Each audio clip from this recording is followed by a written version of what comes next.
Shalom shalom bwoko bw'Imana. Yesu ashimwe cyane. Ndabaramukije mu izina ry'umwami wacu Yesu Kristo.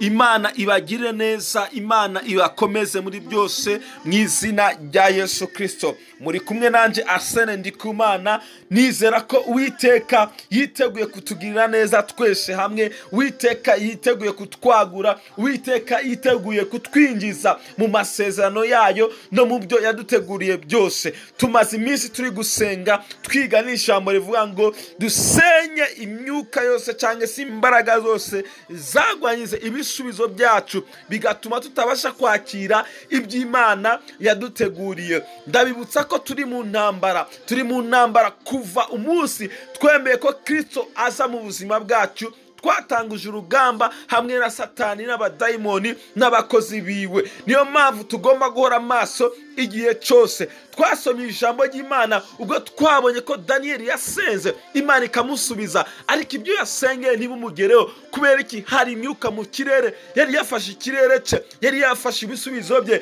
bituma atabasha kwakira iby'Imana yamusezeranije. Bwoko bw'Imana, natwe tumaze ibihe dusenga, tumaze imyaka myinshi tutakambira Imana, ariko iki kirere, iyi si turimo, hari imyuka myinshi iganza, hari imyuka myinshi itegetse, hari imyuka myinshi ikomeza kugendagenda hirya no hino itubuza kwakira iby'Imana yadusezeranije. Ariko muri ibyo byose dushima Imana ku bwa Kristo Yesu. Dushima Imana ko yaduhaye imbaraga, ko yaduhaye ubushobozi kugira ngo tubashe guhangana n'iyo myuka kandi tuyitsinde, tuyineshe kubw'imbaraga z'Umwuka Wera. Hari ijambo Imana yabwiye Yeremiya igice cya mbere umurongo wa 10 ngo raba uyu munsi ngushizeho kugira ubushobozi ku mahanga no ku bihugu by'abami bwo kurandura no gusangangura, guhonya no gukomvomvora no kubaka no guteragira. Haleluya! Imana yamagara Yeremiya yamuhaye ububasha bwo gusenya. Haleluya!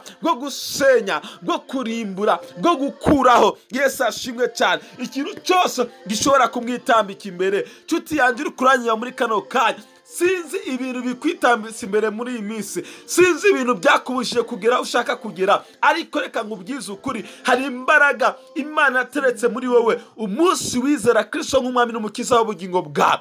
Izo mbaraga nizo nifuza kuhagarara ugakoresha muri kano kanya. Usenge winginga Imana, ubwira Imana ngo Mana, imyuka yose yitambitse imbere y'ubuzima bwanjye, imyuka yose yitambitse ku muryango wanjye, imyuka yitambitse ku bana banjye, imyuka yitambitse mu kazi kanjye, imyuka yitambitse ku rushako rwanjye, ndayisenya mu izina rya Yesu Kristo. Hagarara mu mbaraga wahaye na Kristo, usenye izo mbaraga zose. Wirukane Satani, wirukane abashimu, wirukane dayimoni, wirukane abarozi mu byawe no mu bawe mu izina rya Yesu Kristo. Abikorinto ba 2 igice cya 10 umurongo wa 4 Bibiliya iravuga ngo kuko ibigwanishwa by'intambara yacu atari mu buryo bw'umubiri, ngo ariko imbere y'Imana bifite ubushobozi bwo gushingura karimbi. Shingura karimbi kose Satani yubatse mu buzima bwawe mu izina rya Yesu Kristo. Zamura ijwi ryawe usenge muri kano kanya, ushingura karimbi. Data, mu izina rya Yesu Kristo, ndashingura karimbi, ndasenya ibicaniro bya Satani, ndasenya imigambi yose n'imigabo ya Satani